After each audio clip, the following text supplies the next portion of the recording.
1966 साली प्रबोधनकार ठाकरे यांनी आशीर्वाद दिला। त्यामुळे त्यावेळच्या बाळ केशव ठाकरे नावाच्या एका सुप्रसिद्ध व्यंगचित्रकाराने महाराष्ट्रावरती आक्रमण करणाऱ्या परप्रांतीयांच्या विरोधात लढा देण्यासाठी जी संघटना उभारली ती संघटना म्हणजे शिवसेना। त्यानंतर बाळासाहेब ठाकरे यांनी आपल्या उमदीच्या काळात शिवसेनेला उत्तुंग उंचावरती पोहोचवलं। शिवसेनेला क्रमांक 1 चा पक्ष बनवल्यानंतर सत्ता स्थापनेसाठी भारतीय जनता पक्षाला त्यांनी सोबत घेतलं। भारतीय जनता पक्षामधील प्रमोद महाजन त्यावेळी दोन्ही पक्षातील मतभेदांना मिटून टाकण्यासाठी मातोश्रीकडे जात असत। ते मातोश्रीवरती आले की सगळं आलबोल व्हायचं। त्यामुळेच बाळासाहेबांना पटवून भारतीय जनता पक्षाचा पाय महाराष्ट्रात मजबूत करण्याचं काम खऱ्या अर्थानं प्रमोद महाजन यांनीच केलं। त्यानंतर हळूहळू शिवसेनेची फक्त मुंबई आणि ठाण्याची प्रतिमा पुसून बाळासाहेबांची शिवसेना संपूर्ण महाराष्ट्रव्यापी झाली। ठाण्यापासून ते गडचिरोलीच्या ठाण्यापर्यंत शिवसेनेनं आपले पाय पसरले।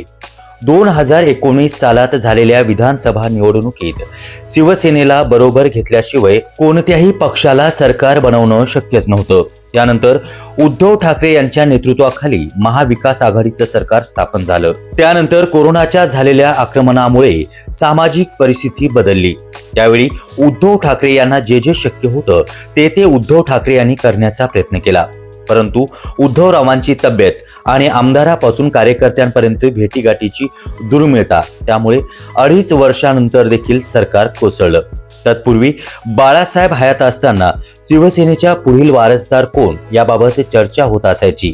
जेव्हा अशी चर्चा व्हायची तेव्हा बाळासाहेब ठाकरे यांचा सारखंच वक्तृत्व असलेले राज ठाकरे यांच्याकडे शिवसेनेच्या अनेक नेत्यांचं लक्ष होतं। परंतु जेव्हा बाळासाहेबांनी उद्धवरावांना झुकतं माप दिलं त्यानंतर परिस्थिती बदलली।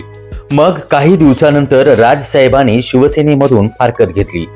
बरीच भक्ती भोवती करत अखेर राजसाहेबांनी महाराष्ट्र नवनिर्माण सेना स्थापन केली। अगदी सुरुवातीला 13 आमदार निवडून आले।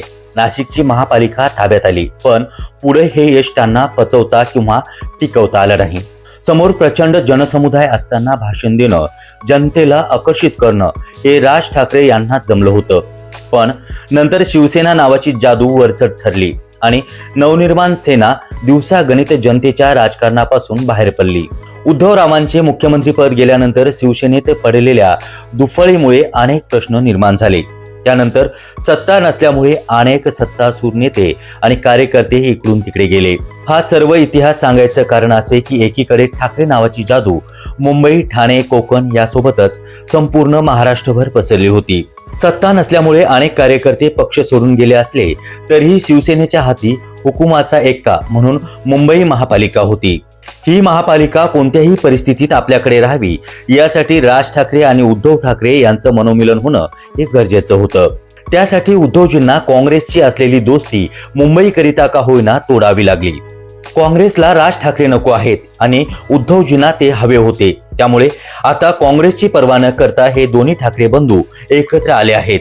मुंबई महापालिकेची सत्ता मिळवणं हे भाजपाचं जुनं स्वप्न आहे आणि जी सत्ता आहे ते टिकवणं हे ठाकरे परिवाराला अत्यावश्यक आहे असं वाटतं।